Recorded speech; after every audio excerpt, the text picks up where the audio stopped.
യുദ്ധം ഉടൻ അവസാനിക്കുമെന്ന ട്രംപിന്റെ പ്രഖ്യാപനത്തോടെ ക്രൂഡ് ഓയിൽ വില താഴേക്ക്. ഒറ്റയടിക്ക് 10% വില ഇടിഞ്ഞിരിക്കുന്നു. Crude oil ബാരലിന് $90 താഴ്ന്നത്. കഴിഞ്ഞ ദിവസം $100 മുകളിൽ എത്തിയ സാഹചര്യമുണ്ടായിരുന്നു. അതുമാത്രവുമല്ല, $120 വരെ എത്തുന്ന പശ്ചാത്തലവും ഉണ്ടായിരുന്നു. കോവിഡ് കാലത്തിന് ശേഷം ആദ്യമായിട്ടാണ് ഇത്രയധികം വില ഉയർന്നത്. അതേസമയം ഹോർമൂസ് കടലിടുക്ക് വഴിയുള്ള ഗതാഗതം ഇപ്പോഴും പുനഃസ്ഥാപിച്ചിട്ടും ഇല്ല. ഹോർമൂസ് കടലിടുക്ക് വഴിയുള്ള ചരക്ക് ഗതാഗതം നിലച്ചതോടെ വിവിധ ഏഷ്യൻ രാജ്യങ്ങൾ കടുത്ത ഊർജ്ജ പ്രതിസന്ധിയിലൂടെയാണ് കടന്നുപോകുന്നത്. പാകിസ്ഥാനി സ്കൂളുകൾക്ക് 4 ആഴ്ചത്തേക്ക് അവധി പ്രഖ്യാപിച്ചിട്ടുണ്ട്. ഉന്നത വിദ്യാഭ്യാസ മേഖലയിൽ ക്ലാസുകൾ ഓൺലൈനായിട്ടാണ് നടക്കുന്നത്. 50% സർക്കാർ ജീവനക്കാർക്കും വർക്ക് ഫ്രം ഹോം ആണ് അനുവദിച്ചിട്ടുള്ളത്. ഇന്ധനം ലാഭിക്കുന്നതിനായി ഓഫീസുകളുടെ പ്രവൃത്തി ദിനം ആഴ്ചയിൽ 4 ചുരുക്കിയിട്ടുണ്ട്. ഫിലിപ്പൈൻസും അടിയന്തര സർവീസുകൾ ഒഴിച്ച മറ്റെല്ലാത്തിൻ്റെയും പ്രവൃത്തി ദിവസങ്ങളുടെ എണ്ണം 4 കുറച്ചിരിക്കുകയാണ്. എയർ കണ്ടീഷണറുകളുടെ താപനില 24°C ആക്കി നിയന്ത്രിക്കണം എന്ന നിർദ്ദേശമുണ്ട്. ദക്ഷിണ കൊറിയയിലും തായ്ലാന്റിലും പെട്രോൾ ഡീസൽ വില വർദ്ധിപ്പിക്കുന്നതിൽ സ്വകാര്യ കമ്പനികൾക്ക് മേൽ നിയന്ത്രണം കൊണ്ടുവരും എന്നാണ് വ്യക്തമാക്കിയിട്ടുള്ളത്. അജയ് സുധാ ബിജുവാണ് ഇന്റർനാഷണൽ ഡെസ്കിൽ നിന്ന് വാർത്തയുടെ വിശദാംശങ്ങളുമായി ചേരുന്നത്. അജയ്, ഈ ഊർജ്ജ പ്രതിസന്ധിയിലേക്ക് പോകുന്നതിന് മുമ്പ് ഇപ്പോൾ യുദ്ധം അവസാനിക്കുവാനുള്ള സാധ്യത തെളിയുന്നു എന്നതായിരുന്നല്ലോ ട്രംപിന്റെ ഭാഗത്ത് നിന്ന് ഉണ്ടായ പ്രതികരണം. എത്രത്തോളം പ്രതീക്ഷ നൽകുന്ന ഒന്നാണത്? കാരണം അദ്ദേഹം പറയുന്നത് യുദ്ധം അതിൻ്റെ ലക്ഷ്യത്തിലേക്ക് എത്തുന്നു, ഇറാനെ കീഴടക്കുന്നു എന്നതാണ്. എങ്കിൽ പോലും പശ്ചിമേഷ്യ അശാന്തമായി തുടരുന്ന ഒരു സാഹചര്യം, അത് അവസാനിക്കുന്നു എന്നത് എത്രത്തോളം ശുഭകരമാകും? അഭിലാഷ്, യുദ്ധം അവസാനിക്കുന്നു എന്നൊരു വാദം ട്രംപ് മുന്നോട്ട് വയ്ക്കുമ്പോഴും IRGCയും അതുപോലെ തന്നെ ഇറാന്റെ ഭരണകൂടവും അത് അംഗീകരിക്കാത്തൊരു നിലപാടാണ് നിലവിൽ സ്വീകരിച്ചിട്ടുള്ളത്. IRGC വ്യക്തമാക്കുന്നത് യുദ്ധം എപ്പോഴവസാനിക്കണമെന്ന് ഞങ്ങളായിരിക്കും തീരുമാനിക്കുന്നത് എന്നാണ് IRGC നിലവിൽ പുറത്തുവിട്ടിട്ടുള്ള ഒരു പ്രസ്താവന എന്ന് പറയുന്നത്. മാത്രമല്ല, ഈ ഹോർമുസ് കടലെടുക്ക് വഴി 1 ലിറ്റർ ക്രൂഡ് ഓയിൽ പോലും ഇറക്കുമതി ചെയ്യാൻ അനുവദിക്കില്ല എന്നും IRGC വ്യക്തമാക്കിയിട്ടുണ്ട്. എന്നാൽ അവർ ലോകരാജ്യങ്ങൾക്ക് മുന്നിൽ വയ്ക്കുന്ന ഒരു ഓഫർ എന്ന് പറയുന്നത് ഏതൊക്കെ രാജ്യങ്ങളാണോ അമേരിക്കയുടെയും ഇസ്രായേലിൻ്റെയും അംബാസഡർമാരെ പുറത്താക്കാൻ തയ്യാറാകുന്നത് ആ രാജ്യങ്ങൾക്ക് തങ്ങൾ ഹോർമുസ് കടലിടുക്ക് വഴി ഗതാഗതം നടത്താൻ അനുവദിക്കും എന്നാണ് ഇപ്പോൾ IRGC ഒരു ഓഫർ കൊടുത്തിരിക്കുന്നത്. എന്നാൽ മറ്റ് രാജ്യങ്ങൾ ഇതിലെങ്ങനെ പ്രതികരിക്കും എന്നുള്ളത് വ്യക്തമല്ല. തീർച്ചയായിട്ടും അമേരിക്കയെ സമ്മർദ്ദത്തിലാക്കാൻ തന്നെയാണ് ഇറാൻ ഇത്തരമൊരു പ്രതികരണം നടത്തിയത്. മാത്രമല്ല, ഇറാന്റെ പരമോന്നത നേതാവിൻ്റെ വിദേശകാര്യ സെക്രട്ടറി വ്യക്തമാക്കിയിട്ടുള്ളത് നിലവിൽ യാതൊരു തരത്തിലുള്ള അമേരിക്കയുമായി ചർച്ചകൾക്കും തയ്യാറല്ല എന്നാണ് പറഞ്ഞിട്ടുള്ളത്. അപ്പോൾ ചർച്ചകൾക്ക് നേരെ മുഖം തിരിച്ച് ഇപ്പോൾ ഈ ക്രൂഡ് ഓയിൽ ഇറക്കുമതി പ്രതിസന്ധിയിലാക്കി വളരെ വലിയൊരു അമേരിക്കയെ പലതരത്തിൽ സമ്മർദ്ദത്തിലാക്കാനുള്ളൊരു നീക്കം തന്നെയാണ് തീർച്ചയായിട്ടും ഇറാൻ സ്വീകരിച്ചു കൊണ്ടിരിക്കുന്നത് നമുക്ക് കാണാൻ സാധിക്കും. പല ഏഷ്യൻ രാജ്യങ്ങളിലും ഇതിനോടകം തന്നെ ഇതിൻ്റെ പ്രതിസന്ധികൾ നേരത്തെ അഭിലാഷ് സൂചിപ്പിച്ചതുപോലെ തന്നെ ഇതിൻ്റെ പല പ്രതിഫലനങ്ങൾ കണ്ടു തുടങ്ങിയിട്ടുണ്ട്. ഇന്ത്യയിലും അതിൻ്റെ ചില പ്രശ്നങ്ങളുണ്ട്. ബാംഗ്ലൂരിൽ ഉൾപ്പെടെ ഈ LPG ഗ്യാസിൻ്റെ പ്രതിസന്ധി നേരിടുന്നുണ്ട്. ഇപ്പോൾ വാണിജ്യ ഗ്യാസ് അവിടെ പല കടകൾക്കും കിട്ടാതായതോടെ കടകൾ ഇന്നു മുതൽ അടച്ചിട്ട് പ്രതിഷേധത്തിലാണ് വ്യാപാരികൾ. അങ്ങനെ പല ഇപ്പോൾ പ്രശ്നങ്ങൾ, അതിൻ്റെ ഒരു ലാഞ്ചനകൾ ഇന്ത്യയിലും അനുഭവപ്പെട്ട് തുടങ്ങിയിട്ടുണ്ട്. ഈ സംഘർഷങ്ങൾ നോക്കുകയാണെങ്കിൽ അത് ഇപ്പോഴും ശക്തമായി തന്നെ തുടരുകയാണ്. ഇറാഖിലുള്ള കുർദിഷ് മേഖലയിലുള്ള ഒരു UAE കോൺസുലേറ്റിന് നേരെ ആക്രമണം നടന്നിട്ടുണ്ട്. ആ കോൺസുലേറ്റ് തകർന്നിട്ടുണ്ട്. ഈ സംഭവത്തിൽ ഇപ്പോൾ UAE അന്വേഷണം പ്രഖ്യാപിച്ചിട്ടുണ്ട്. എന്നാലും സൗദി അറേബ്യ ഉൾപ്പെടെയുള്ള രാജ്യങ്ങൾ ഇതിനെ അപലപിച്ചുകൊണ്ട് രംഗത്തെത്തുകയാണ്. അവർ പറയുന്നത് ഈ യുദ്ധം അന്താരാഷ്ട്ര നിയമങ്ങളെല്ലാം കാറ്റിൽ പറത്തിക്കൊണ്ടാണ് മുന്നോട്ട് പോകുന്നത് എന്നാണ് സൗദി ഇക്കാര്യത്തിൽ വ്യക്തമാക്കിയിട്ടുള്ളത്. സൗദി അറേബ്യയിലേക്ക് ഇന്ന് രാവിലെ ഒരു മിസൈലും അതുപോലെ തന്നെ 3 ഡ്രോണുകളും പോയിരുന്നു. 3ഉം സൗദി അറേബ്യ നശിപ്പിച്ചു എന്നാണ് വിവരം ലഭിച്ചിട്ടുള്ളത്.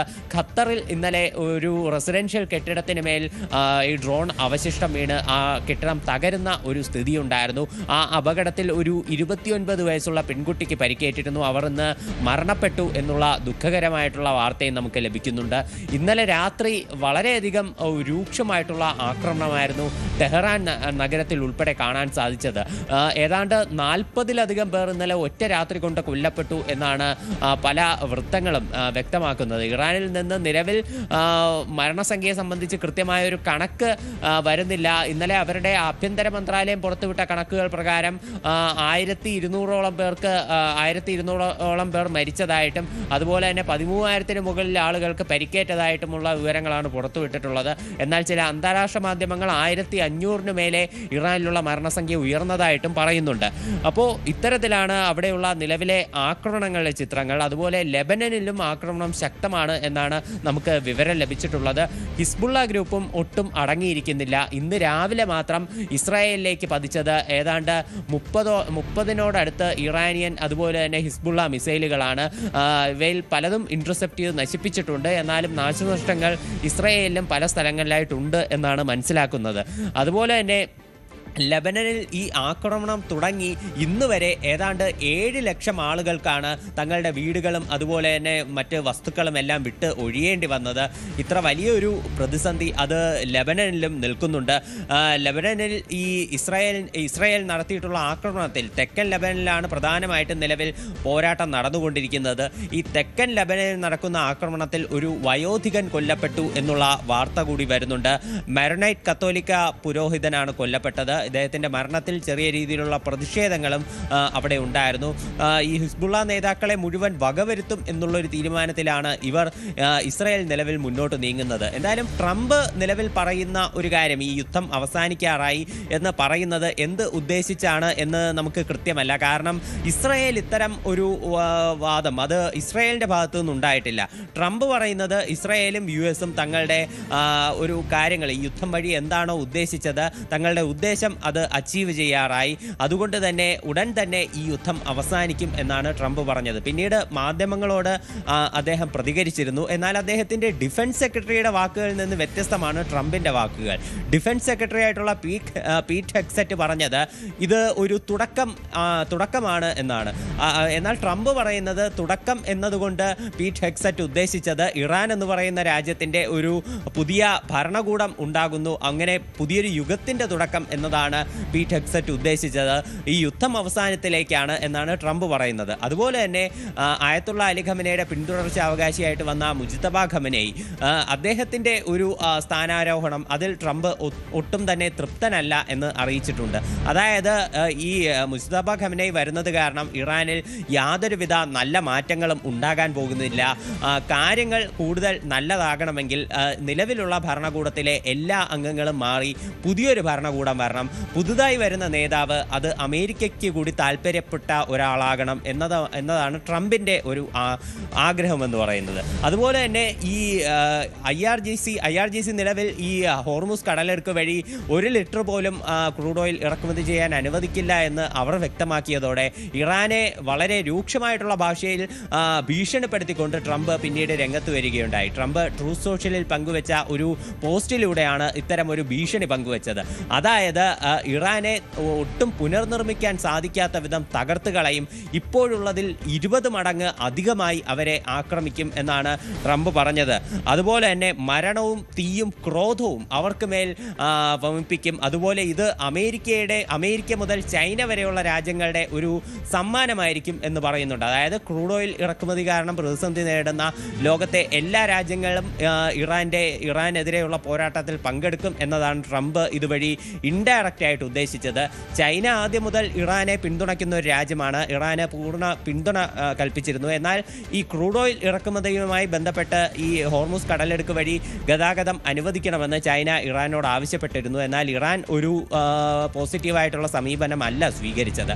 അപ്പോൾ ഈ ഒരു വിഷയത്തിൽ ചൈനയെ കൂടി കൂട്ടുപിടിച്ചുകൊണ്ടാണ് ട്രംപ് നിലവിൽ ഇറാനെതിരെ ഒരു കടുത്ത രീതിയിലുള്ള ഭീഷണി മുന്നോട്ട് വെച്ചിരിക്കുന്നത്. അപ്പോൾ നിലവിൽ ഇതൊക്കെയാണ് സാഹചര്യം. എന്തായാലും യുദ്ധം എന്ന് അവസാനിക്കുമെന്നതിനെ പറ്റി കൃത്യമായൊരു സൂചന നമുക്ക് ഇതുവരെ ലഭിച്ചിട്ടില്ല.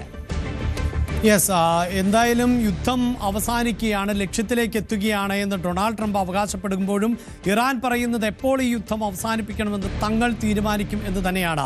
ഒപ്പം അജയ്, ഇപ്പോൾ നമുക്ക് ശുഭകരം എന്ന് പങ്കുവയ്ക്കാൻ പറ്റുന്ന ഒന്ന്, ഈ അന്താരാഷ്ട്ര വിപണിയിലെ ക്രൂഡ് ഓയിലിൻ്റെ വില അത് കുറയുന്നു എന്നുള്ളതാണല്ലോ. നേരത്തെ നമുക്കറിയാം ഏതാണ്ട് $150 വരെയൊക്കെ ബാരലിന് വില ഉയർന്നേക്കാം എന്ന നിരീക്ഷണങ്ങൾ ഉണ്ടായിരുന്നു യുദ്ധം തുടരുകയാണ് എങ്കിൽ. ഇപ്പോൾ ഈ യുദ്ധം അവസാനിക്കുന്ന പശ്ചാത്തലമാണ് എങ്കിൽ തീർച്ചയായും ഗൾഫ് രാജ്യങ്ങൾക്കടക്കം എണ്ണ